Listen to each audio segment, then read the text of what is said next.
South ಗೇಟಲ್ಲಿ ಇರುವಂತಹ ಗೋಪುರ ಏನಿದೆ ನೀವು ಇಲ್ಲಿ ನನ್ನ ಮುಂದೆ ಕಾಣ್ತಾ ಇದ್ದೀರಾ. ಈ ಒಂದು ಪ್ರಾಕಾರ ಏನಿದೆ ವಿಭೂತಿ ಪ್ರಾಕಾರ ಅಂತ ಕರೀತಾರೆ. ಆ ಪ್ರಾಕಾರ ಅಂತ ಕರೆಯೋದರ ಹಿಂದೆ ಒಂದು ಕಥೆ ಇದೆ.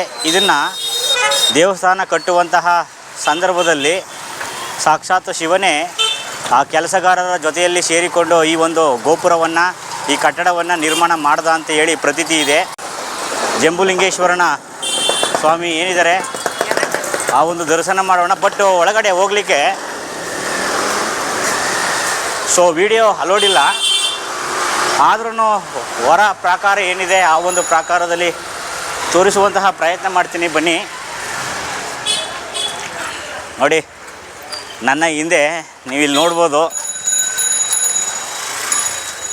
ಈ ಒಂದು ಜಲಲಿಂಗವನ್ನು ಜಂಬುಲಿಂಗೇಶ್ವರ ಸ್ವಾಮಿ ಅಂತ ಪೂಜೆ ಮಾಡ್ತೀವಿ. ನನ್ನ ಹಿಂದೆ ಕಾಣ್ತಾ ಇರ್ಬೋದು. ಮುಂದಿನ ಮುಖ್ಯ ದ್ವಾರದ ಪ್ರಾಕಾರವನ್ನು ಕಾಣ್ತಾ ಇದ್ದೀರಾ. ಒಳಗಡೆ ಹೋದರೆ ನೀವು ಅದ್ಭುತವಾದಂತಹ ಒಂದು ದೇವಸ್ಥಾನವನ್ನು ಕಾಣ್ಬೋದು. ಶಿವಪಾರ್ವತಿಯರು ನೆಲೆಸಿರುವಂತಹ ಸ್ಥಳ. ಮುಖ್ಯವಾಗಿ ಪಂಚಭೂತ ತತ್ವಗಳನ್ನು ಒಳಗೊಂಡಂತಹ ಒಂದು ಲಿಂಗ ಈ ಒಂದು ಭಾಗದಲ್ಲಿದೆ. ನೀವು ತಿರುವಣ್ಣಮಲೆಯಲ್ಲಿ ಅಗ್ನಿಲಿಂಗವನ್ನು ಕಾಣ್ತೀರಾ. ಈ ಒಂದು ಭಾಗದಲ್ಲಿ ಜಲಲಿಂಗವನ್ನು ಕಾಣ್ಬೋದು.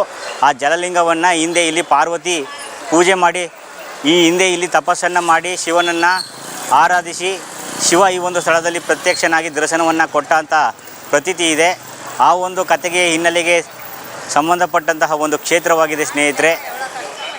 ಇದು ಹೆಸರು ಬಂದು ತಿರು ಆನೈಕ ಅಂತೇಳಿ, ಅಂದರೆ ಆನೆ ಪೂಜಿಸಿದ ಲಿಂಗ ಅಂಥೇಳಿ. ಆನೆ ಈ ಒಂದು ಸ್ಥಳದಲ್ಲಿ ಶಿವಲಿಂಗವನ್ನು ಪೂಜೆ ಮಾಡಿದ ಕಾರಣ ಈ ಒಂದು ಸ್ಥಳಕ್ಕೆ ತಿರುವಾನೈ ಕೋವಿಲ್ ಅಂತೇಳಿ ಹೆಸರು ಬಂದಿದೆ. ತಮಿಳುನಾಡಿನ ತಿರುವನೈಕಾವಲ್ನಲ್ಲಿರುವ ಜಂಬುಕೇಶ್ವರ ದೇವಾಲಯದಲ್ಲಿ ಶಿವನು ಜಲಲಿಂಗವಾಗಿ ಕಾಣಿಸಿಕೊಂಡಿದ್ದಾನೆಂದು ಹೇಳಲಾಗುತ್ತದೆ. 1800 ವರ್ಷಗಳಷ್ಟು ಹಳೆಯದಾದ ಚೋಳರು ನಿರ್ಮಿಸಿದ ದೇವಾಲಯ ಜಂಬುಕೇಶ್ವರ ದೇವಾಲಯವು. ಈ ದೇವಾಲಯದಲ್ಲಿನ ಲಿಂಗದ ಪ್ರಮುಖ ಭಾಗವು ನೀರಿನೊಳಗೆ ಮುಳುಗಿರುವುದರಿಂದ ಇದನ್ನು ಜಲಲಿಂಗ ಎಂದು ಕರೆಯಲಾಗುತ್ತದೆ. ಇದರ ಗರ್ಭಗುಡಿಯಲ್ಲಿ ಎಂದಿಗೂ ಒಣಗದ ಶಾಶ್ವತವಾದ ಭೂಗತ ನೀರಿನ ಬುಗ್ಗೆ ಸದಾ ಇರುತ್ತದೆ. ಈ ತೀರ್ಥಯಾತ್ರೆಯಲ್ಲಿ ಶಿವನು ಜಂಬು ಮರದ ಕೆಳಗೆ ಕುಳಿತಿದ್ದಾನೆ ಎಂದು ನಂಬಲಾಗಿರುವುದರಿಂದ ಈ ದೇವಾಲಯಕ್ಕೆ ಜಂಬುಕೇಶ್ವರ ಎಂದು ಹೆಸರು ಬಂದಿದೆ. ಇಲ್ಲಿ ಅಖಿಲಾಂಡೇಶ್ವರಿ ಪಾರ್ವತಿ ದೇವಿ ಶಿವನನ್ನು ಪೂಜಿಸಿ ಜ್ಞಾನ ಪಡೆದ ಸ್ಥಳವೆಂದು ಪರಿಗಣಿಸಲಾಗಿರುವುದರಿಂದ ಇದನ್ನು ಉಪದೇಶ ಸ್ಥಳ ಎಂದು ಕರೆದಿದ್ದಾರೆ. ಕೋಚೆಂಗಟ್ ಅನ್ನುವಂತಹ ರೀತಿಯಲ್ಲಿ ಇಲ್ಲಿ ಚೋಳರಾಜನು 3ನೇ ಮತ್ತು 4ನೇ ಶತಮಾನದಲ್ಲಿ ಕಂಡುಬರುತ್ತಾರೆ. ಸಂಗಮ ಸಾಹಿತ್ಯದಲ್ಲಿ ಇವರ ಬಗ್ಗೆ ಉಲ್ಲೇಖಿಸಲಾಗಿದೆ. ಈತನು ಬಹಳ ಶಿವನ ಕಟ್ಟ ಭಕ್ತರಾಗಿದ್ದರು ಅಂತ ಹೇಳಲಾಗಿದೆ. ಇಲ್ಲಿ ದೇವಿ ಪಾರ್ವತಿ ಅಖಿಲಾಂಡೇಶ್ವರಿ ವಿದ್ಯಾರ್ಥಿಯಾಗಿ ಮತ್ತು ಶಿವರು ಗುರುವಾಗಿ ಪರಿಗಣಿಸಲಾಗಿರುವುದರಿಂದ ಈ ದೇವಾಲಯದಲ್ಲಿ ಯಾವುದೇ ವಿವಾಹ ವಿಧಿಗಳು ಅಥವಾ ಕಲ್ಯಾಣ ಉತ್ಸವಗಳು ನಡೆಸಲಾಗುವುದಿಲ್ಲ. ಕೈಲಾಸದಲ್ಲಿ ಶಿವನ ಭಕ್ತರಾದಂತಹ ಮಾಲ್ಯವಾನ್ ಮತ್ತು ಪುಷ್ಪದಂತ ಎಂಬ ಇಬ್ಬರು ಶಿವಗಣಗಳಿದ್ದರು. ಅವರು ಸಣ್ಣ ವಿಷಯಗಳಿಗಾಗಿ ಸದಾ ಜಗಳವಾಡುತ್ತಿದ್ದರು. ಒಮ್ಮೆ ಜಗಳವು ತಾರಕಕ್ಕೇರಿದಾಗ ಮಾಲ್ಯವಾನನು ಪುಷ್ಪದಂತನಿಗೆ ಭೂಮಿಯಲ್ಲಿ ಆನೆಯಾಗಿ ಹುಟ್ಟುವಂತೆ ಶಾಪ ನೀಡಿದನು. ಪ್ರತಿಯಾಗಿ ಪುಷ್ಪದಂತನು ಮಾಲ್ಯವಾನನಿಗೆ ಜೇಡವಾಗಿ ಹುಟ್ಟುವಂತೆ ಶಾಪ ನೀಡಿದನು. ಶಾಪದಂತೆ ಅವರಿಬ್ಬರು ಭೂಮಿಯ ಮೇಲೆ ಜೇಡ ಮತ್ತು ಆನೆಯಾಗಿ ಜನ್ಮವನ್ನು ತಾಳ್ತಾರೆ. ಅವರಿಬ್ಬರು ತಿರುವನೈಕಾವಲ್ನಲ್ಲಿರುವ ಜಂಬು ವೃಕ್ಷದ ಕೆಳಗೆ ಶಿವಲಿಂಗವನ್ನು ಪೂಜಿಸುತ್ತಿದ್ದರು. ಜೇಡವು ಲಿಂಗದ ಮೇಲೆ ಎಲೆಗಳನ್ನು ಮತ್ತು ಧೂಳು ಬೀಳದಂತೆ ಲಿಂಗದ ಮೇಲೆ ಸುಂದರವಾದ ಬಲೆಯನ್ನು ನೇಯುತ್ತಿದ್ದರೆ, ಆನೆಯು ಪ್ರತಿದಿನ ಕಾವೇರಿ ನದಿಯಿಂದ ನೀರನ್ನು ತಂದು ಲಿಂಗಕ್ಕೆ ಅಭಿಷೇಕ ಮಾಡಿ ಹೂಗಳಿಂದ ಪೂಜಿಸುತ್ತಿತ್ತು. ಹಾಗೆಯೇ ಲಿಂಗದ ಮೇಲಿರುವ ಜೇಡನ ಬಲೆಯನ್ನು ನೋಡಿ ಅದು ಅಶುದ್ಧವೆಂದು ಭಾವಿಸಿ ಅದನ್ನು ನಾಶಪಡಿಸಿ ಪೂಜೆಯನ್ನು ಮಾಡುತ್ತಿತ್ತು. ಜೇಡಕ್ಕೆ ತನ್ನ ಶ್ರಮದ ಬಲೆಯನ್ನು ಆನೆ ಪದೇ ಪದೇ ನಾಶಪಡಿಸುತ್ತಿರುವುದಕ್ಕೆ ಕೋಪ ಬಂದಿತು. ಒಂದು ದಿನ ಕೋಪಗೊಂಡ ಜೇಡವು ಆನೆಯ ಸೊಂಡಿಲ ಒಳಗೆ ನುಗ್ಗಿ ಕಚ್ಚಿತು. ತೀವ್ರ ನೋವಿನಿಂದ ಆನೆಯ ಸೊಂಡಿಲನ್ನು ನೆಲಕ್ಕೆ ಬಡಿಯಿತು. ಹೀಗಾಗಿ ಈ ಹೋರಾಟದಲ್ಲಿ ಆನೆ ಮತ್ತು ಜೇಡ ಎರಡೂ ಕೂಡ ಮರಣವನ್ನು ಹೊಂದುತ್ತವೆ. ಇಬ್ಬರ ಭಕ್ತಿಗೆ ಮೆಚ್ಚಿದಂತಹ ಶಿವನು ಅವರಿಗೆ ಮುಕ್ತಿಯನ್ನು ನೀಡಿದನು. ಆನೆಯು ಕೈಲಾಸಕ್ಕೆ ಮರಳಿದರೆ ಜೇಡವು ಚೋಳ ರಾಜಮನೆತನದಲ್ಲಿ ಕೋಚೆಂಗನ್ ಎಂಬ ರಾಜನಾಗಿ ಮರುಜನ್ಮವನ್ನು ಪಡೆಯಿತು. ಪೂರ್ವಾಶ್ರಮದ ದ್ವೇಷದ ನೆನಪಿಗಾಗಿ ಆನೆಗಳು ಗರ್ಭಗುಡಿಯೊಳಗೆ ಬರಲು ಸಾಧ್ಯವಾಗದಂತೆ ದೇವಾಲಯಗಳನ್ನು ನಿರ್ಮಿಸಿದನು ಎಂದು ಹೇಳಲಾಗುತ್ತದೆ. ಜೇಡವು ತನ್ನ ತಾಯಿಯ ಗರ್ಭದಲ್ಲಿ ಸ್ವಲ್ಪ ಹೆಚ್ಚು ಸಮಯವಿದ್ದ ಕಾರಣ ಅದರ ಕಣ್ಣುಗಳು ಕೆಂಪಾಗಿದ್ದವು. ಆದ್ದರಿಂದ ಈತನಿಗೆ ಕೋಚೆಂಗನ್ ಅನ್ನುವಂತಹ ಹೆಸರು ಬಂದಿತ್ತು ಅಂತ ಹೇಳ್ಬೋದು. ಪೌರಾಣಿಕ ಕಥೆಗಳ ಪ್ರಕಾರ ಚೋಳರಾಜನು ಈ ಪ್ರಾಕಾರ ಗೋಡೆಯನ್ನು ನಿರ್ಮಿಸುವಾಗ ಯುದ್ಧಕ್ಕೆ ಹೋಗಬೇಕಾಗಿ ಬಂತು. ಆಗ ಭಗವಾನ್ ಶಿವನೇ ವಿಭೂತಿ ಸಿದ್ಧರ ರೂಪದಲ್ಲಿ ಬಂದು ಕಾರ್ಮಿಕರೊಂದಿಗೆ ಕೆಲಸ ಮಾಡಿ ಈ ಬೃಹತ್ ಗೋಡೆಯನ್ನು ನಿರ್ಮಿಸಿದನು ಎಂದು ನಂಬಲಾಗಿದೆ. ಈ ಗೋಡೆಯನ್ನು ಕಟ್ಟಿದ ಕಾರ್ಮಿಕರಿಗೆ ಶಿವನು ಅವರ ಕೆಲಸಕ್ಕೆ ಪ್ರತಿಯಾಗಿ ವಿಭೂತಿಯನ್ನು, ಪವಿತ್ರ ಭಸ್ಮವನ್ನು ಕೂಲಿಯಾಗಿ ನೀಡುತ್ತಿದ್ದನು. ಕಾರ್ಮಿಕರು ಈ ವಿಭೂತಿಯನ್ನು ಮನೆಗೆ ತೆಗೆದುಕೊಂಡು ಹೋದಾಗ ಅದು ಅವರ ಕೆಲಸದ ಮೂಲಕ್ಕೆ ಅನುಗುಣವಾಗಿ ಚಿನ್ನವಾಗಿ ಬದಲಾಗುತ್ತಿತ್ತು ಎಂಬುದು ಇಲ್ಲಿನ ವಿಶೇಷ. ಪುರಾಣಗಳ ಪ್ರಕಾರ ಈ ಹಿಂದೆ ಅಖಿಲಾಂಡೇಶ್ವರಿ ದೇವಿಯು ಅತ್ಯಂತ ಉಗ್ರ ರೂಪದಲ್ಲಿದ್ದಳು. ದೇವಿಯ ಈ ರೌದ್ರಾವತಾರವನ್ನು ಕಂಡ ಭಕ್ತರು ಭಯಭೀತರಾಗುತ್ತಿದ್ದರು. ಆದಿ ಶಂಕರಾಚಾರ್ಯರು ಈ ಕ್ಷೇತ್ರಕ್ಕೆ ಭೇಟಿ ನೀಡಿದಾಗ ದೇವಿಯ ಉಗ್ರತೆಯನ್ನು ಶಾಂತಗೊಳಿಸಲು ಅವರು ದೇವಿಯ 2 ಕಿವಿಗಳಿಗೆ 2 ದೊಡ್ಡ ತಾಟಂಕಗಳು ಅಂದರೆ ಕಿವಿಯೋಲೆಗಳನ್ನು ಮಾಡಿಸಿದರು. ಶಂಕರಾಚಾರ್ಯರು ಒಂದು ಕಿವಿಯೋಲೆಯಲ್ಲಿ ಶ್ರೀಚಕ್ರವನ್ನು, ಮತ್ತೊಂದು ಕಿವಿಯೋಲೆಯಲ್ಲಿ ಶಿವಚಕ್ರವನ್ನು ತೊಡಿಸಿ ಆಕೆಯನ್ನು ಶಾಂತಗೊಳಿಸಿದರು.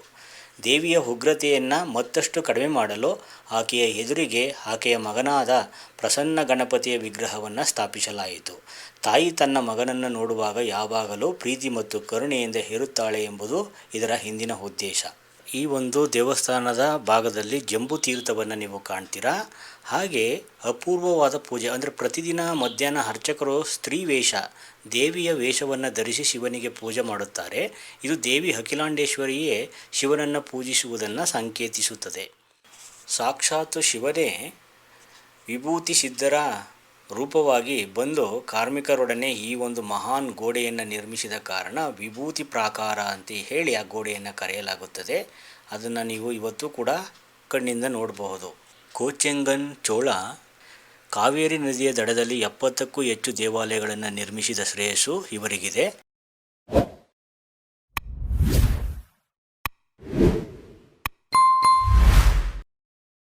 ಹಾಗೆ ತಮಿಳುನಾಡಿನಲ್ಲಿ ಪಂಚಭೂತಗಳಿರುವಂತಹ ಸ್ಥಳದಲ್ಲಿ ಜಲಲಿಂಗ ಇರುವಂತಹ ಸ್ಥಳ. ಇಲ್ಲಿ ಶಿವ ಪಾರ್ವತಿಗೆ ಗುರುವಾಗಿ ಬೋಧನೆಯನ್ನು ಮಾಡಿದಂತಹ ಸ್ಥಳ, ಹಾಗಾಗಿ ಬೋಧಿಸಿದ ಸ್ಥಳ ಅಂತಲೂ ಕೂಡ ಹೆಸರಿದೆ. ಇಲ್ಲಿ ಯಾವುದೇ ಕಾರಣಕ್ಕೂ ಶಿವಪಾರ್ವತಿಯರು ಗಂಡ ಹೆಂಡತಿಯರ ಸಂಬಂಧದಲ್ಲಿ ಇಲ್ಲ ಅಂತ ಹೇಳ್ಬೋದು. ಶಿವ ಇಲ್ಲಿ ಗುರುವಾಗಿ ಪಾರ್ವತಿ ದೇವಿಗೆ ಜ್ಞಾನವನ್ನು ಬೋಧಿಸಿದಂತಹ ಸ್ಥಳ. ಹಾಗೆ ಪಾರ್ವತಿ ಶಿವನನ್ನು ಕುರಿತು ತಪಸ್ಸನ್ನು ಮಾಡಿ ಶಿವನ ದರ್ಶನವನ್ನು ಪಡೆದಂತಹ ಸ್ಥಳ. ಹಾಗಾಗಿ ಇಲ್ಲಿ ಪಾರ್ವತಿ ಶಿಷ್ಯೆ ಮತ್ತು ಶಿವ ಗುರುವಾಗಿ ಈ ಒಂದು ಸ್ಥಳದಲ್ಲಿ ಪೂಜಿಸಲಾಗುತ್ತೆ.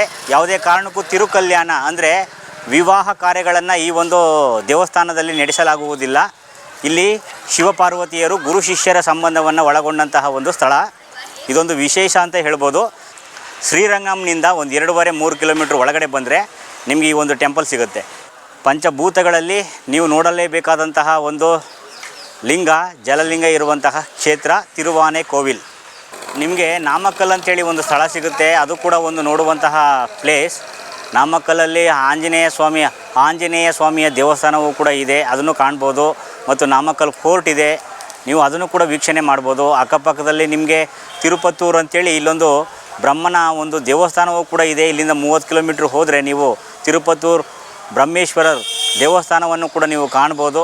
ತಿರುವಾನೆ ಕೋವಿಲ್ನಿಂದ ಪಕ್ಕದಲ್ಲೇ ಒಂದು 58-60 ಕಿಲೋಮೀಟ್ರಲ್ಲಿ ನಿಮಗೆ ತಂಜಾವೂರು ಸಿಗುತ್ತೆ. ತಂಜಾವೂರು ದರ್ಶನವನ್ನು ಕೂಡ ಮಾಡ್ಬೋದು. ತಂಜಾವೂರಿಗೆ ಏನಾದರೂ ಹೋದರೆ ಅಲ್ಲಿಂದ ಸುಮಾರು 40-41 ಕಿಲೋಮೀಟ್ರಿಗೆ ನಿಮಗೆ ಕುಂಭಕೋಣಂ ಸಿಗುತ್ತೆ. ಕುಂಭಕೋಣಂ ಒಂದು ಸಾರಂಗನಾಥನ ಸ್ವಾಮಿಯ ದೇವರ ದರ್ಶನವನ್ನು ಕೂಡ ಮಾಡ್ಬೋದು. ಹಾಗೆ ಮುಂದೆ ನೀವು ಹಾಗೆ ಹೋಯಿತು ಅಂದರೆ ಚಿದಂಬರಂ ಕೂಡ ಸಿಗುತ್ತೆ.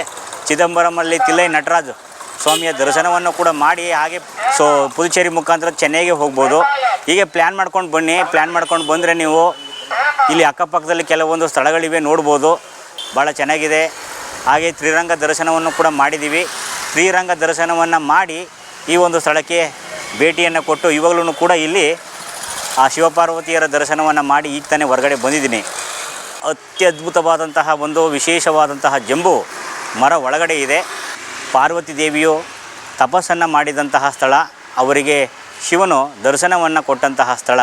ಇವಾಗಲೂ ಕೂಡ ನೀವು ಆ ಒಂದು ಜಂಬು ನೇರಳೆ ಏನಿದೆ, ಆ ಒಂದು ಜಂಬು ವೃಕ್ಷವನ್ನು ನೀವು ಕಾಣ್ಬೋದು.